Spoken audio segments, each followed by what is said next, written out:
Gaurkoan, lehenengo mailako ekuazioak zer diren gogoratzeaz gain, izendatzaileak dituzten ekuazioak nola ebazten diren ikasiko dugu.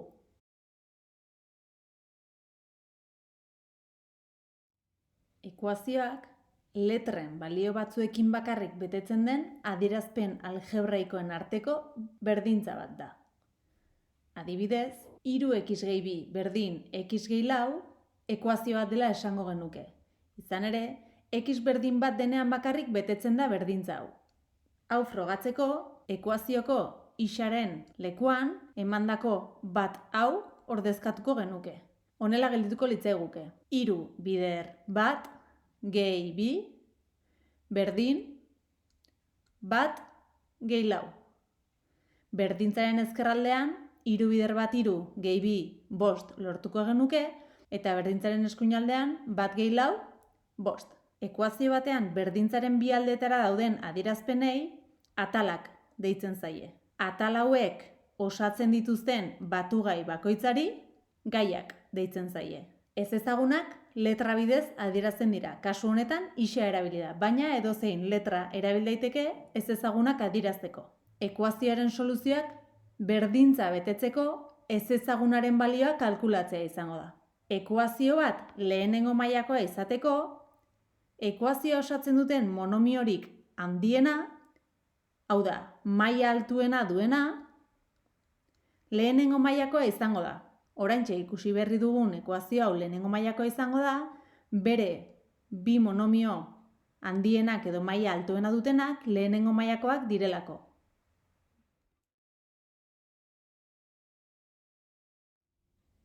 Ekuazioen ebazpen prozedurak azaltzeko 3 ekuazio mota bereiziko ditugu. Batetik, ekuazio sinpleak ditugu.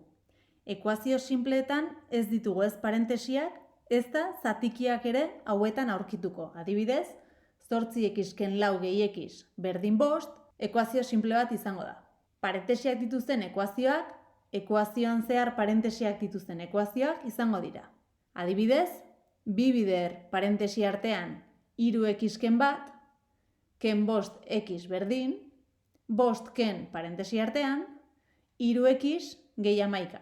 Azkenik, izendatzaileak dituzten ekuazioetan, ekuazioan zehar zatikiren bat aurkituko genuke. Adibidez, 4 ken 2x zati 3 berdin, x gehi 2 zati 3.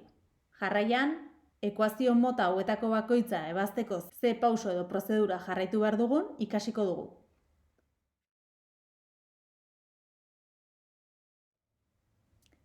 Izendatzaileak dituzten ekuazioak nola ebazten diren ikasteko honako adibide hau erabiliko dugu. 4 ken 2x zati 3 berdin, x gehi 2 zati 3. Izendatzaileak dituzten ekuazioen ebazpenetan honako pauso hauek jarraituko ditugu. Lehenik, izendatzaileak kentzeko gai guztietan izendatzaile berdina lortu beharko dugu, berdintzaren ezkerraldean eta eskuinaldean.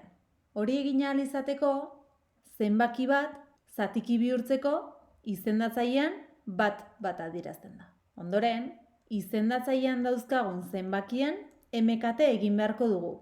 Kasu honetan, 1 eta 3-ren MKT 3 denez, izendatzaile guztietan 3 adierazi dugu. Izendatzaile hau 3 bihurtzeko bider 3 egin behar izan dugu. Horregatik, zenbakitzailea ere 3arekin bidertu beharko dugu. Kasu honetan izendatzailea aldatu ez denez, zenbakitzailea ere mantendu egin dugu.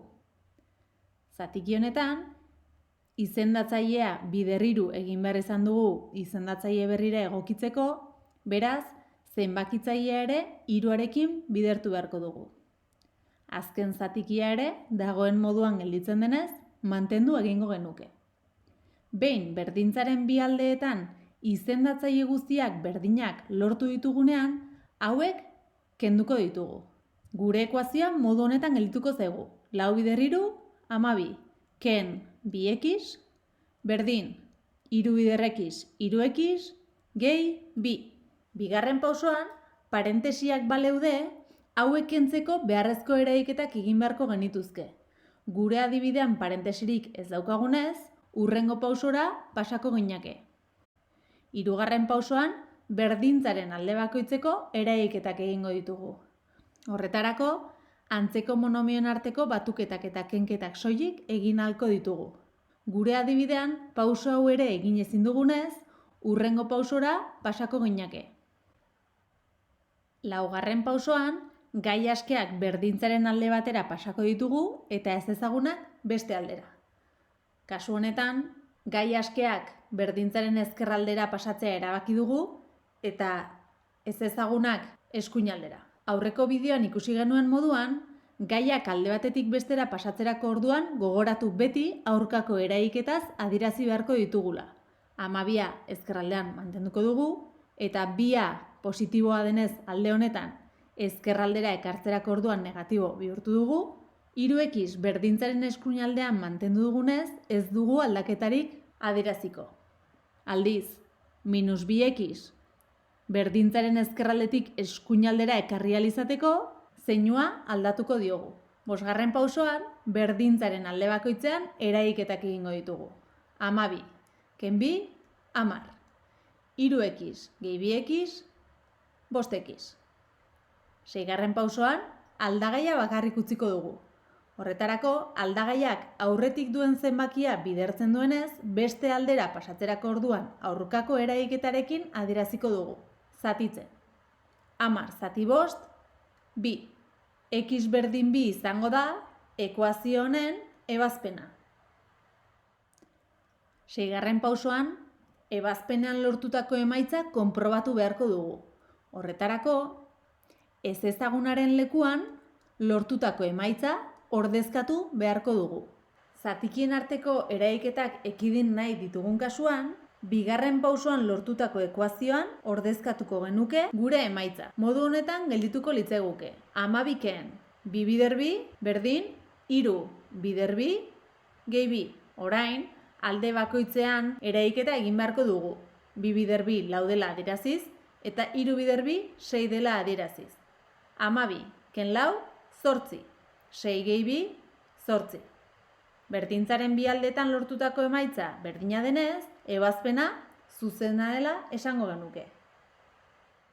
Orain, ekin lanari. Hurrengora arte.